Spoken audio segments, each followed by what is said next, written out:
Hello, welcome to Buttons and Buttas. ഇന്ന് ഒരല്പം ധൃതിയിലെടുക്കുന്ന ഒരു വീഡിയോ ആണ്. അതുകൊണ്ട് എന്തെങ്കിലുമൊക്കെ പറയാൻ ഞാൻ മിസ്സായി പോവുക, എന്തെങ്കിലുമൊക്കെ മിസ്റ്റേക്സൊക്കെ വന്നിട്ടുണ്ടെങ്കിൽ നിങ്ങൾ ക്ഷമിക്കണം. വാട്സപ്പിലൂടെ കോൺടാക്ട് ചെയ്ത് നിങ്ങളുടെ ഡൗട്ട്സ് ക്ലിയർ ചെയ്താൽ മതി. അപ്പോൾ ഇന്ന് കാണിക്കുന്നത് കോട്ടൺ സാരീസാണ്. മിക്സ് കോട്ടയാണ് മെറ്റീരിയൽ. കോട്ടൺ ആണ് മെറ്റീരിയൽ, പ്യുവർ അല്ല, അത് പ്രത്യേകിച്ച് ശ്രദ്ധിച്ചോളണം. മിക്സ് ആയിട്ടുള്ള കോട്ടൺ മെറ്റീരിയലാണ്. അതുകൊണ്ട് തന്നെ ഇതിനൊരു തീരെ അങ്ങ് ഇങ്ങനെ ഒഴുകി കിടക്കുന്ന അങ്ങനത്തെ ടൈപ്പല്ല, ഒരു ബിറ്റ് സ്റ്റിഫാണിത്. ഇതിന് മെഷീൻ എംബ്രോയ്ഡറിയാണ് ഈ ചെയ്തിരിക്കുന്നത്. അത് സാരിയുടെ ഈ ലോവർ പോർഷനിൽ ഇങ്ങനെ മെഷീൻ എംബ്രോയ്ഡറിയുടെ വർക്ക് പോയിട്ടുണ്ട്. നല്ല ഭംഗിയുള്ള എംബ്രോയ്ഡറി വർക്കാണ്. ഇങ്ങനെയാണ് വരുന്നത്. പിന്നെ ഒരു ലേസ് വർക്കും വന്നിട്ടുണ്ട്. ലേസ് വർക്ക് ബോട്ടം പോർഷനിൽ സാരി നമ്മൾ ഈ ഭാഗത്ത് കുത്തുന്നോടം മുതൽ ആ ബോട്ടം പോർഷനിൽ ഈ വർക്ക് വരുന്നുണ്ട്. ഈ ലേസ് വർക്ക് ഇവിടെ മേളത്തെ പോർഷനിൽ നമ്മൾ ഈ പ്ലീറ്റ്സ് ഇടുന്നതിൻ്റെ ഈ ഒരു ഭാഗം മുതൽ ആ ലേസ് പോയിട്ടുണ്ട്. പിന്നെ ഇതിൻ്റെ പല്ലു പോർഷൻ നമ്മൾ കാണാൻ നല്ല ഭംഗിയാണ്. ഇങ്ങനെ ഈ നീളത്തിന് ഇങ്ങനെ വരുമ്പോൾ ഒരു നല്ല രസമാണ് ഇങ്ങനെ.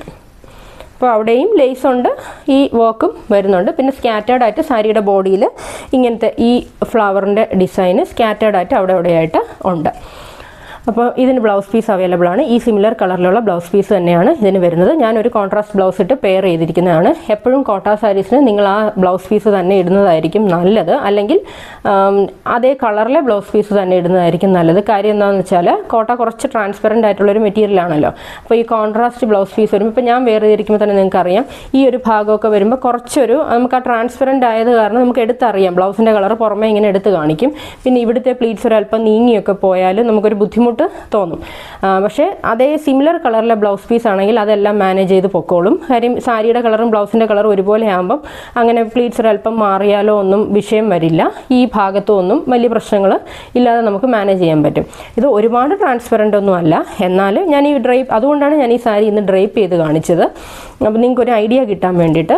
ഒരുപാട് ട്രാൻസ്പെറൻ്റ് അല്ല, എന്നാൽ കോട്ടയുടേതായിട്ടുള്ള ഒരു ട്രാൻസ്പെറൻസി ഉണ്ട് താനും. അപ്പോൾ കോട്ട മെറ്റീരിയൽ എന്താണെന്ന് മനസ്സിലാക്കി എടുക്കുന്നവർ മാത്രം ഈ സാരീസ് സെലക്ട് ചെയ്യുക. നോർമൽ ഒരു സാരി എക്സ്പെക്ട് ചെയ്തിട്ട് കോട്ടൺ കയ്യിൽ കിട്ടുമ്പോൾ മെറ്റീരിയൽ മനസ്സിലാക്കാതെയാണ് എടുത്തതെങ്കിൽ ഒരു ഡിസപ്പോയിൻമെൻ്റ് ഉണ്ടാകും. അതുകൊണ്ടാണ് ഞാൻ അക്കാര്യം എടുത്തു പറഞ്ഞത്. ഒരു 6-7 കളർ ഷെയ്ഡ്സിൽ ഇത് അവൈലബിൾ ആണ്. ഇതൊരു ബേസ് കളറാണ്. ഈ കാണുന്ന അതേ ഒരു ഷെയ്ഡ് തന്നെയാണ്, ഒട്ടും ഡാർക്കർ അല്ല. ഇതേ ഒരു ലൈറ്റർ ആയിട്ടുള്ള ഷെയ്ഡ് തന്നെയാണ് ഈ ബേജിൻ്റെത്. പിന്നെ ബാക്കി കളേഴ്സ് ഞാൻ കാണിക്കാം. ഇത് യെല്ലോയുടെ ഒരു ഷെയ്ഡാണ്. യെല്ലോ കളറും ഈ പീച്ച് കളറ്, ചട്നി കളറൊക്കെ നിങ്ങൾ എപ്പോഴും ഓർത്തോണം. ക്യാമറയിൽ നമുക്ക് കറക്റ്റ് ടോൺ പിടിക്കാൻ പാടാണ്. അങ്ങനത്തെ കളേഴ്സ് ഒരു ബിറ്റ് ലൈറ്ററായിട്ടേ വീഡിയോയിൽ വരുള്ളൂ. അപ്പോൾ ഒരു കൈ കിട്ടുമ്പോൾ ഒരല്പം അത് ഡാർക്കർ ആയിരിക്കും, അല്പമേ ഉണ്ടാവുള്ളൂ. ഞാൻ പറയുന്നത് ഭയങ്കര ഫ്ലൂറസൻ്റ് ആയിട്ടുള്ള പ്രശ്നങ്ങളോ കളറോ ടോണോ ഒന്നും ആയിരിക്കത്തില്ല. പക്ഷേ ഒരല്പം കൂടി ഒരു ടോൺ മുന്നിലായിരിക്കും നിൽക്കുന്നത്. അത് വിഷയമല്ലാത്തവർ മാത്രമേ എടുക്കാവുള്ളൂ. ഓൾമോസ്റ്റ് ഈ ഒരു യെല്ലോ ആണ്. നിങ്ങൾക്കൊരു ഐഡിയ ഉണ്ടെന്ന് തോന്നുന്നു. ഓൾമോസ്റ്റ് ഇതാണ്, ഒരു അല്പം കൂടി ഡാർക്കർ ആയിരിക്കും. ഓക്കെ, ഇത് ഒരു യെല്ലോ സാരി. കൂടുതലൊന്നും പറയാനില്ല, എല്ലാം സിമിലർ തന്നെയാണ്. സെയിം ഡിസൈനും കാര്യങ്ങളൊക്കെ തന്നെയാണ്. കളർ പാറ്റേണിൽ മാത്രമേ വ്യത്യാസം വരുന്നുള്ളൂ. ഇത് യെല്ലോ, ഇത് അതിൻ്റെ തന്നെ വൈറ്റ് ഷെയ്ഡ്. ക്രിസ്മസിന് പറ്റിയൊരു സാരിയാണ്. ഇത് നല്ല ഡാർക്കായിട്ടുള്ള പീച്ചാണ്. എല്ലാത്തിനും ലേസും പോയിട്ടുണ്ട്. എംബ്രോയ്ഡറി വർക്കും സിമിലർ തന്നെയാണ്, വ്യത്യാസമൊന്നുമില്ല. നല്ല സീ ബ്ലൂ പോലൊരു കളറ്, നല്ലൊരു പിങ്ക് ഷെയ്ഡ്,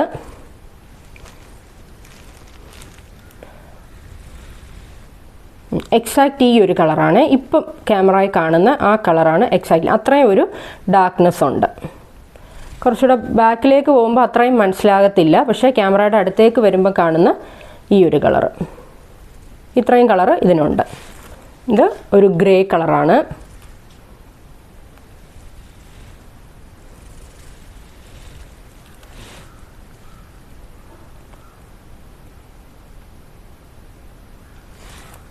ഇത് നല്ലൊരു ലാവൻഡർ കളറാണ്. ഒരു പിങ്കിഷ് ആയിട്ടുള്ളൊരു ലാവൻഡർ കളറ്.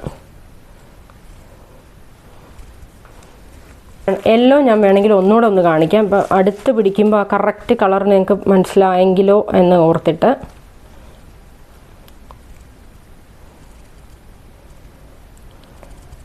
എല്ലാം ഓൾമോസ്റ്റ് ഇത്രയൊക്കെ മനസ്സിലാക്കി തരാൻ പറ്റുന്നുള്ളൂ. ക്യാമറയിൽ എങ്ങനെയാണെങ്കിലും എല്ലാം ഒരല്പം ലൈറ്ററായിട്ടേ വരുന്നുള്ളൂ എന്നും പറഞ്ഞ് ഇത് ഭയങ്കര കണ്ണ് തറഞ്ഞു പോകുന്ന, കണ്ണി തറഞ്ഞു കയറുന്ന കൂട്ടം യെല്ലോ ഒന്നും അല്ല കേട്ടോ.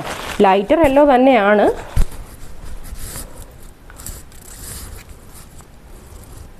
ഏകദേശം മനസ്സിലായി എന്ന് കരുതുന്നു. അപ്പം 1120 രൂപയാണ് ഈ സാരിയുടെ rate. 1120 plus 50 rupees shipping, total 1170, 1170 രൂപ.